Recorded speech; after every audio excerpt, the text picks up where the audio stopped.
Hi viewers, welcome to అదన్ మరొకడం. నేను మీ ప్రసాద్. జగన్పై జూలు విదిలించిన రఘురామరాజు, అదేనండి RRR. విషయం ఏంటి అంటే, ఆయన నిన్న జగన్మోహన్ రెడ్డి గారి పైన అటెంప్ట్ మర్డర్ కేసు అంటే ఫిర్యాదు చేశారు, కేసు రిజిస్టర్ చేయమని చెప్పేసి. దానికి గల కారణం ఏంటి అంటే, మనకు తెలియదేం కాదు, 2021 సంవత్సరంలో మే 14వ తేదీన ఆయన జన్మదినం సందర్భంగా ఆ వేడుకల్లో ఉన్నప్పుడు ఇమ్మీడియట్గా పోలీసులు వచ్చేసి ఆయన్ని అక్కడి నుంచి అరెస్ట్ చేయటం, అసలు కోర్టుకు హాజరుపరచాలా, వైద్య పరీక్షలు నిర్వహించి దానికి విరుద్ధంగా ఆయన్ని సిఐడి కస్టడీలోకి తీసుకొని అర్ధరాత్రి ఆయన పైన లాఠీ చార్జి విపరీతంగా ఎట్లాగంటే ఒళ్ళు పగిలిపోయేలాగా చేశారు అని చెప్పేసి వీడియోలతో సహా ఆయన బయటపెట్టారు. ఈ విషయం మనందరికీ తెలిసిందే, ప్రత్యేకంగా చెప్పుకునే అవసరం లేదు. సో ఇక్కడ విషయం ఏంటి, జగన్మోహన్ రెడ్డి గారు అధికారంలో ఉన్నారు, ఆ పార్టీకి సంబంధించిన ఎంపీనే పైగా రఘురామరాజు గారు. కోర్స్ జగన్మోహన్ రెడ్డి గారికి వ్యతిరేకంగా మాట్లాడుతున్నారు అనే దానిపైన చట్టపరంగా చర్యలు తీసుకోవలసిన దానికి కూడా రూల్స్ అతిక్రమించి ఒక ఎంపీ గారిని, అంటే మామూలుగా రూల్ ప్రకారం ఏం చేయాలి, పార్లమెంట్ స్పీకర్ దగ్గరికి వెళ్ళి పర్మిషన్ తీసుకొని వచ్చి ఆయన అరెస్ట్ చేసుకుని తీసుకెళ్ళాలా. అటువంటిది ఆయన డైరెక్ట్గా రావడం, ఒక నోటీసు లేదు, ఏమీ లేదు, డైరెక్ట్ తీసుకెళ్ళిపోవడం, గుంటూరు తరలించడం, అక్కడ ఆయన పైన ఈ విధంగా విచక్షణారహితంగా కర్రలతో కొట్టారంట, బెల్టులతో కొట్టారంట, అంటే లాఠీలతో. సో ఆ విధంగా తను ఆల్రెడీ హార్ట్ ఆపరేషన్ చేయించుకున్నారన్నా కానీ దాన్ని కన్సిడర్ చేయకుండా ఇంకా ఒక పోలీస్ అయితే తన గుండెల మీద కావాలని గుద్ది చేశారంట. అదేంటి అంటే, పొరపాటున ఆ విధంగా ఏదైనా జరిగితే హార్ట్ అటాక్ వచ్చి పోయాడు అని చెప్పేసి చెప్పాలి అని. సో అంత ఆయన పైన అమానుషంగా దారుణంగా ఈ విధంగా కస్టడీలో పెట్టి ఆయన కొట్టి ప్రతి అరగంటకు ఒకసారి కొడతానే ఉన్నారట. ఇంకా విచిత్రమైన విషయం ఏంటి అంటే, ఇదంతా కూడా వీడియోలో చిత్రీకరించడం, ఆ చిత్రీకరించి మరలా ఎవరో చూస్తున్నారంట, జగన్మోహన్ రెడ్డి గారే చూస్తున్నారు అన్నట్లుగా రఘురామరాజు గారు చెప్తా ఉన్నారు. సో ఈ నేపథ్యంలో ఇదంతా కూడా మరి ఆయన ఫిర్యాదు చేయడం జరిగింది. సో ఇక్కడ విచిత్రమైన విషయం ఏంటంటే, ఇప్పుడు ఇది గనక కేసు టేకప్ చేస్తే జగన్మోహన్ రెడ్డి గారికి, అంటే జగన్మోహన్ రెడ్డి గారి కేసులు కొత్త కదా, ఆయన పైన చాలా కేసులు ఉన్నాయి, కానీ బలైపోయేది ఎవరు అంటే అధికారులు. పివి సునీల్ కుమార్ గారు అప్పట్లో సిఐడి చీఫ్గా ఉన్నారు, ఆయన, సీతారామాంజనేయులు గారు, అదేవిధంగా మరికొంతమంది సిఐలు, వీరితో పాటుగా ఆయనకి ఏదైతే వైద్య పరీక్షలు నిర్వహించాలి అని చెప్పేసి జీజీహెచ్ గుంటూరు జనరల్ హాస్పిటల్కి తీసుకువెళ్ళారో, అక్కడ హాస్పిటల్ సూపరింటెండెంట్ కూడా ఈ పివి సునీల్ కుమార్ మరి ప్రలోభ పెట్టారో, భయపెట్టారో, బెదిరించారో ఏమో కానీ ఆవిడ కూడా రిపోర్ట్ మార్చేశారట. సో వీళ్ళందరూ కూడా కుమ్మక్కయ్యి, అంటే రాజకీయపరమైన ఒత్తిళ్లు తీసుకొచ్చి ఈ విధంగా అధికారుల పైన ఇట్లా చేశారట. చివరికి ఆవిడ కూడా రిపోర్ట్ మార్చేశారు. సో అప్పుడు రఘురామరాజు గారు చివరికి సుప్రీంకోర్టుకు వెళితే, సుప్రీంకోర్టు ఆదేశాల మేరకు ఆయనకి మిలిటరీ హాస్పిటల్లో ఆ యొక్క ట్రీట్మెంట్ జరిపిస్తే అక్కడ చేసిన వైద్య పరీక్షలను ఆధారంగా చేస్తే అసలు వాస్తవాలు బయటకు వచ్చాయి. చివరికి ఆయనకి బెయిల్ కూడా సుప్రీంకోర్టు ఇస్తేనే వచ్చింది. సో కోర్టు కనుక జోక్యం చేసుకోకపోతే రఘురామకృష్ణరాజు గారు ఇవాళ నేను లేను అని తనే చెప్తున్నా ఉన్నారు. సో ఈ విధంగా ఆయనని అంత భయాందోళనకు గురి చేసింది ఎవరు? అధికారాన్ని అడ్డం పెట్టుకుని జగన్మోహన్ రెడ్డి గారు ఈ విధంగా పోలీస్ అధికారులతో దాడులు చేపించి ఇట్లా చేయించారు అని చెప్పేసి ఆయన అన్నారు.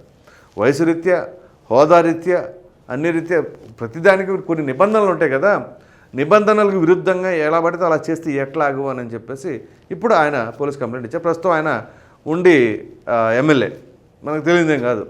సో ఖచ్చితంగా నిన్ను వీడని నేనే, నేను వదల బొమ్మాలి అని చెప్పేసి అంటారు చూసారా, ఆ ప్రకారంగా ఆయన నిరంతరం పోరాడుతూనే ఉన్నారు. ఇది జగన్మోహన్ రెడ్డి గారు అధికారంలో ఉన్నప్పటి నుంచి కూడా ఎప్పుడైతే ఈ విధంగా ఆయన పైన అటాక్ జరిగిందో, అంటే పోలీసులు ఈ విధంగా కొట్టారో, దాని తర్వాత నుంచి, అంటే ఆయనకి బెయిల్ వచ్చిన దగ్గర నుంచి కూడా ఇక అఫ్కోర్స్ ఆంధ్రాలోకి రాకుండా ఢిల్లీ నుంచే ఎప్పటికప్పుడు డైరెక్ట్గా జగన్మోహన్ రెడ్డి గారిని విమర్శిస్తూనే ఉంటూ ఉన్నారు.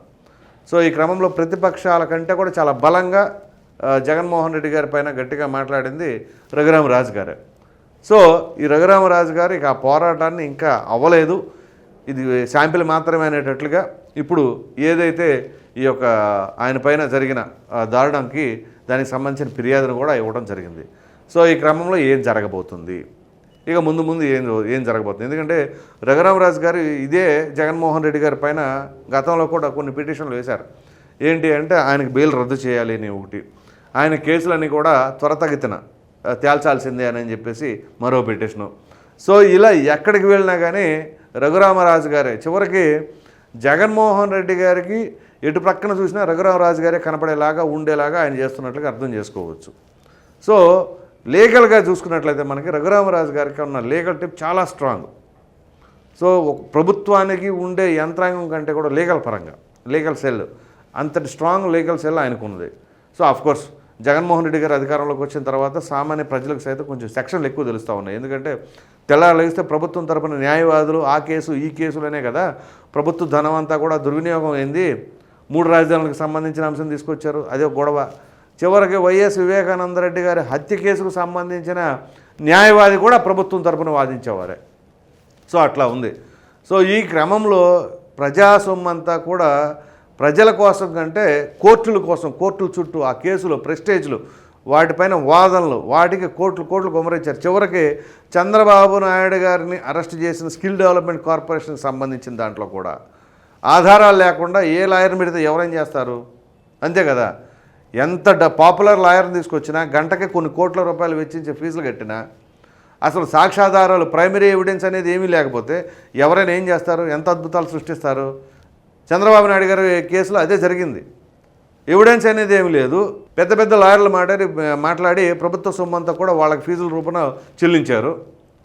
చివరికి ఏం చేశారు, ఆ కేసుకు సంబంధించి ఇంత ఆధారం కూడా ప్రవేశపెట్టలేకపోయారు. సో అట్లా ఉంటుందన్నమాట.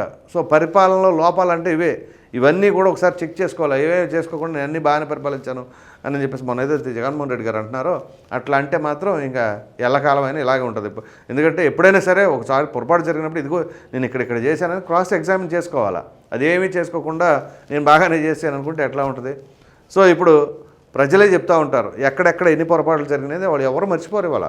అంత సామాన్యంగా మీరు కనుక గమనిస్తే ఒక వీడియో పెట్టినప్పుడు ఆ వీడియోలో కామెంట్స్ గమనిస్తే వాళ్ళు పెట్టే విధానం ఎలా ఉంటుందంటే ప్రతి ఒక్క అంశం ఒక్కొక్కరికి ఒక్కొక్కటి గుర్తుంటుంది. సో ఆ విధంగా ప్రజలు ఏది మర్చిపోరు అనమాట.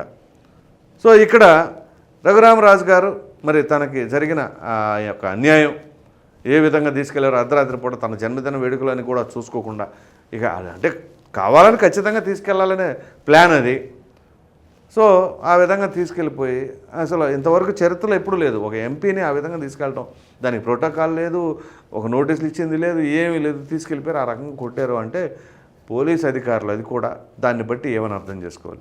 సో అందుకే తగిన మూల్యం చెల్లించుకోవాల్సిందే అని చెప్పేసి రఘురామరాజు గారు తనకి న్యాయం జరగాల, తనకి ఈ విధంగా జరిగింది, నన్ను ఆ రోజు చంపబోయారు, హత్యాయత్నం జరిగింది నా మీద అని చెప్పేసి అటెంప్ట్ మర్డర్ కేసు, మాజీ ముఖ్యమంత్రి పైన అటెంప్ట్ మర్డర్ కేసు. మరి ఇది కూడా ఒక విచిత్రమైన పరిణామం.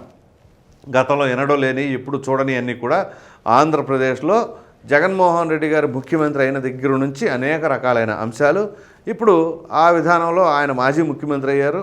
సో ఇక దానికి సంబంధించిన ఏవేవైతే జరిగినాయో అవన్నీ కూడా ఇప్పుడు తెరపైకి రాబోతూ ఉన్నాయి.